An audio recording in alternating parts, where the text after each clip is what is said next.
खरं प्रेम म्हणजे काय असतं? माणूस प्रेमात पडतो तेव्हा तेव्हा त्याला सगळं जग सुंदर वाटू लागतं. ती व्यक्ती मला भेटली तर आयुष्य खूप मजेत जाईल असं वाटतं.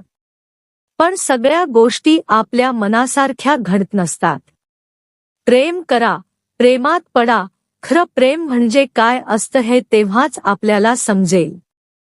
पण खरं प्रेम तुम्हाला भेटत राहील. ते बघण्याची नजर आपल्याकडे असली पाहिजे.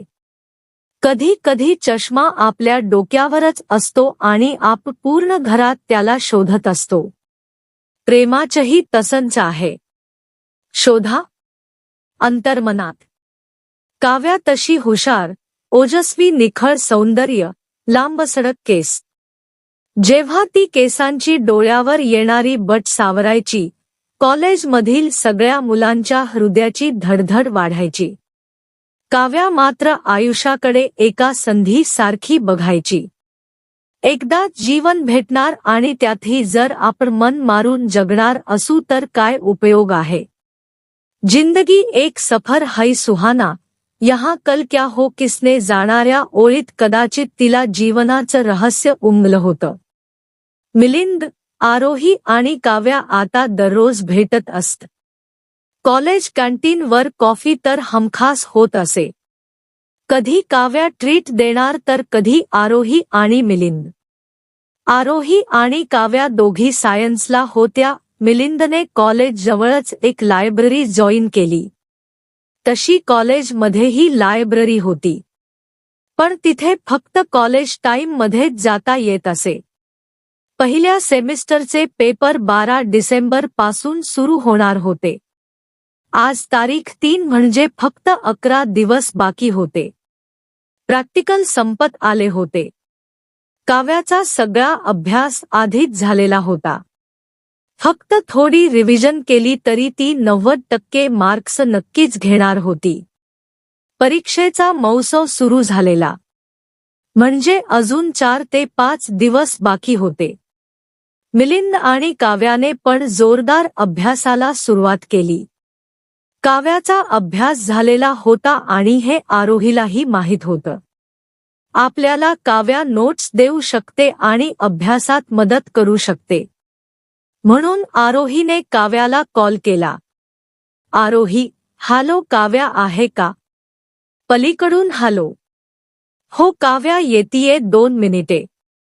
काव्याच्या आईने फोन उचलला होता. काव्या, हॅलो. काय ग आरोही?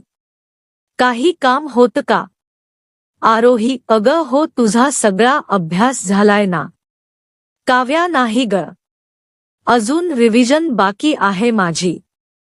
आरोही, इथे मला टेन्शन आलंय पेपरचं. काव्या, का ग? किती झाली तयारी?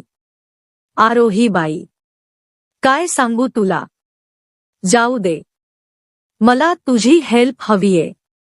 काव्या, ठीक आहे. आरोही, आज येशील का मग घरी?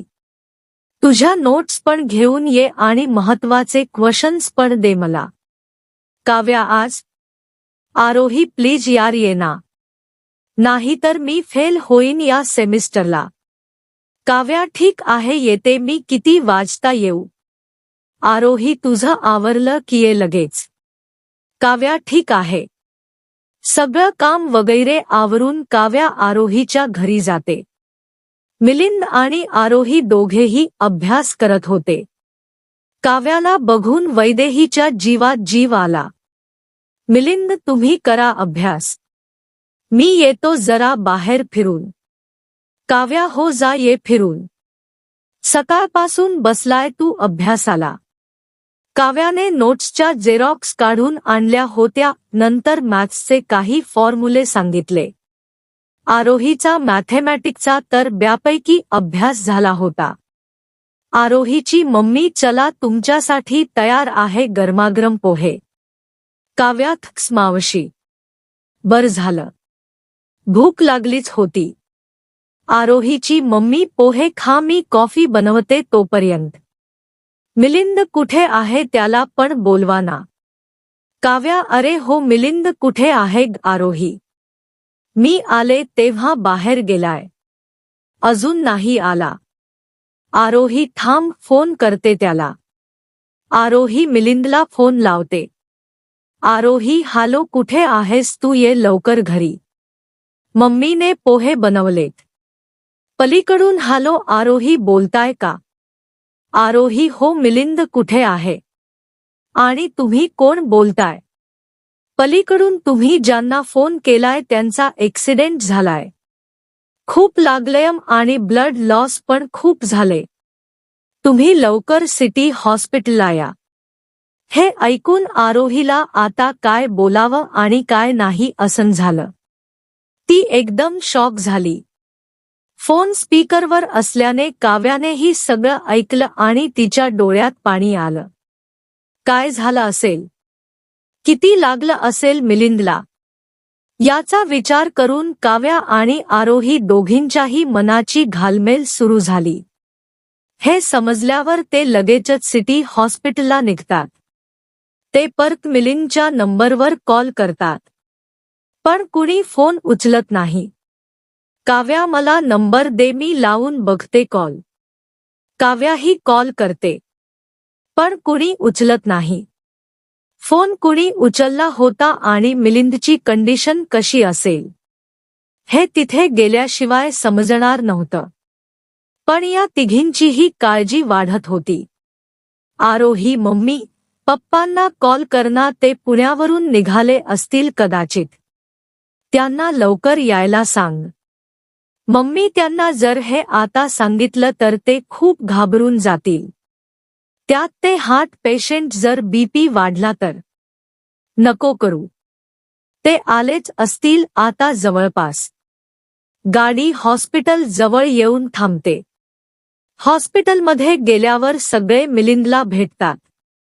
मिलिंद बेशुद्ध असतो. पायाला आणि हाताच्या कोपरावर जबर मार बसलेला असतो. काही बोलणार तितक्यात सिस्टर येऊन सांगते की खूप ब्लड लॉस झालाय आणि आता AB निगेटिव्ह ब्लडची गरज आहे.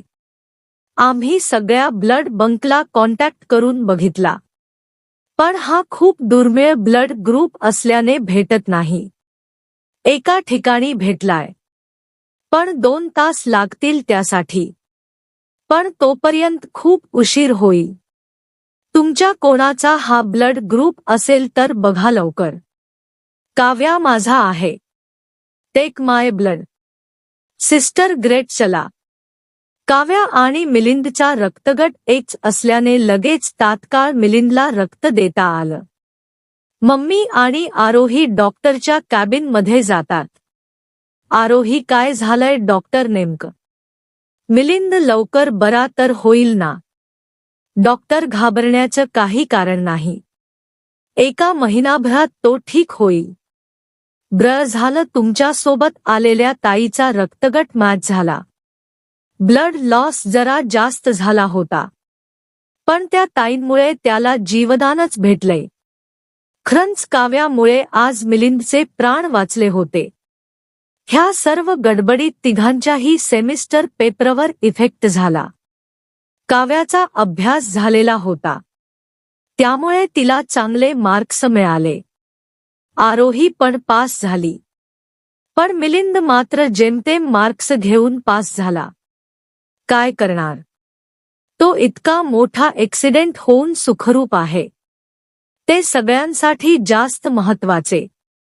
मिलिंद आता बऱ्यापैकी रिकवर झाला होता. मामा, मामी आणि आरोही सगळे त्याची खूप काळजी घेत होते. काव्याही दररोज त्याला भेटायला येत असे. दररोज मिलिंदसाठी काहीतरी घेऊन येत असे. कधी चॉकलेट, फ्लॉवर्स तर कधी खायला फळं, शहाळं. ह्या 1 महिन्यात काव्याच्या आयुष्यात खूप बदल झाले. ती मिलिंदच्या प्रेमात आकंठ बुडून गेली.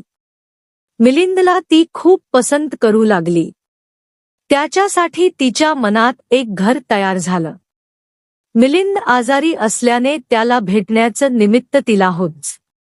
मिलिंदला उठून उभं राहण्यासाठी, चालण्यासाठी आधार ती त्याला देत असे. मनातल्या मनात आता ती जीवनभर मिलिंदला आधार देण्यासाठी आतुर झालेली होती. तो पूर्ण बरा झाला की आपल्या मनातलं प्रेम त्याला सांगावं असं तिने मनोमनी ठरवलं. मिलिंद आता एकदम ठीक झाला होता. मागचे जवळपास 45 दिवस तो घरातच होता. आता कधी एकदा बरा होऊन मी पुन्हा बाहेर जातो असं त्याला झालं होतं. आज तो बऱ्याच दिवसांनी कॉलेजला जाणार होता. पण मामांनी त्याला आता काही दिवस बाईक कॉलेजला नेण्यास सक्त नकार दिलेला होता. त्यामुळे तो जरा हिरमुसला. पण काव्याने त्याला कॉल करून सांगितलं की आज ती त्याला पिकअप करायला घरी येणार म्हणून. तोही ठीक आहे म्हणाला. तसं तो जाणार आरोही बरोबरच होता. पण काव्याने तिला कॉल करून सांगितलं की आज मी येणार आहे. मला त्याला आज माझ्या मनातलं सांगायचं आहे. आरोहीला काव्याने तिच्या प्रेमाबद्दल सगळं सांगितलं होतं. आरोहीचा तिच्या प्रेमाला पूर्ण सपोर्ट होता. त्यामुळे आता आपल्याला आरोही पण सपोर्ट करते म्हटल्यावर बरीचशी चिंता दूर झाली. काव्या मिलिंदला आपल्या सकोटीवर घेऊन कॉलेजला गेली. आज तिने मिलिंदसाठी काहीतरी स्पेशल प्लॅन करून ठेवलेला होता. कॉलेजवरून ते रेस्टॉरंटला गेले. संध्याकाळचे 6 वाजले होते. तिने आधीच सगळी अरेंजमेंट करून ठेवलेली होती. हार्ट बलून्स आणि सगळं एकदम रोमॅन्टिक डेकोरेशन. हे सगळं बघून मिलिंद जरा गोंधळून गेला. काव्याने त्याचा हात हातात घेतला. काव्या, मला माहित नाही मला जे होतंय ते काय आहे. पण तुझ्यासाठी जीव वेडा होतो माझा. तुला बघितलं नाही तर मन कासावीस होतं.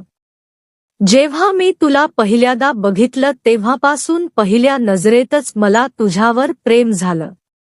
पण ह्या एका महिन्यात मी तुझ्यासोबत जे अनुभवलंय ते मी या आयुष्यभर विसरू शकणार नाही. माझं तुझ्यावर जीवापाड प्रेम आहे. I love you so much. मिलिंदच्या डोळ्यात पाणी आलं. आपण स्वप्न तर बघत नाही ना म्हणून त्याने एकदा स्वतःलाच चिमटा घेऊन बघितला. काही बोलायच्या आत त्याने तिला घट्ट मिठी मारली. Love you too my dear Kavya. काव्याचा आनंद गगनात मावेनासा झाला. तिला खूप भीती होती की मिलिंदचा रिप्लाय काय असेल. दोघांनीही तो क्वालिटी टाइम मस्त स्पेंड केला. आता तुम्हालाही प्रश्न पडला असेल, मिलिंदच पण प्रेम होतं का आधीपासून काव्यावर.